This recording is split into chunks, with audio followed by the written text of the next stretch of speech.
Hi friends, welcome to என் சமையலறை. இன்றைக்கி குடம்புளியில் மீன் குழம்பு எப்படி வைக்கிறதுன்னு பார்க்கலாம். குடம்புளி கொஞ்சம் ஊற வச்சுக்கணும். மீனுக்கு எந்த அளவுக்கு புளிப்பு குவான்டிட்டி வேணுமோ அந்த அளவுக்கு ஊற வச்சுக்கணும். மீனை அலசிட்டு குடம்புளி அதில் போட்டு அந்த தண்ணியும் அதில் போட்டு ஒரு சிட்டிகை மஞ்சத்தூள் உப்பு போட்டு மீனை பிரட்டி அதில் ஊற வச்சிடணும். மசாலுக்கு வேணுங்கிறது வெங்காயம் வெட்டி வச்சுக்கணும், இஞ்சி அரிஞ்சு வச்சுக்கணும், சின்ன வெங்காயம் தான் நம்ம யூஸ் பண்ணணும், பூண்டு கொஞ்சம் உரித்து வச்சுக்கணும், பச்சை மிளகா ஒரு கீரல் போட்டு வச்சுக்கணும். அடுத்தது தக்காளி வேணுங்கிறது, ஒரு தக்காளியோ 2 தக்காளியோ அதையும் அரிஞ்சு வச்சுக்கணும்.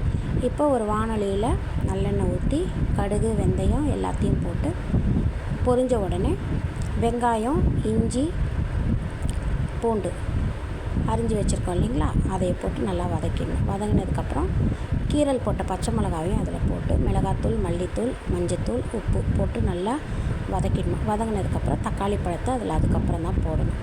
போட்டு வதக்கின உடனே கொஞ்சோண்டு சீரகத்தூளும் மிளகுத்தூளும் அதில் போடணும். போட்டுட்டு எல்லாத்தையும் நல்லா வதக்கிட்டு வேணுங்கிற அளவுக்கு உப்பு போட்டுட்டு சாதாரண தண்ணி, குழம்பு எவ்வளோ குவான்டிட்டி வேணுமோ அவ்வளோ தண்ணி ஊற்றி நல்லா குழம்பு கொதித்ததுக்கப்புறம் நம்ம ஊற வச்சுருக்கிற குடம்புளியில் மீன் ஊற வச்சுருக்கோம் இல்லைங்களா, அந்த மீன் எடுத்து அதில் போட்டு மீன் வெந்த உடனே உப்பு காரம் பார்த்துட்டு மல்லித்தலையை மேலே அப்படியே தூவி விட்டுட்டு இறக்கிடணும். இந்த மாதிரி குடம்புளியில் மீன் குழம்பு வச்சு சாப்பிட்டு பாருங்கள், சூப்பராக இருக்கும். ட்ரை பண்ணி பாருங்கள் ஃப்ரெண்ட்ஸ்.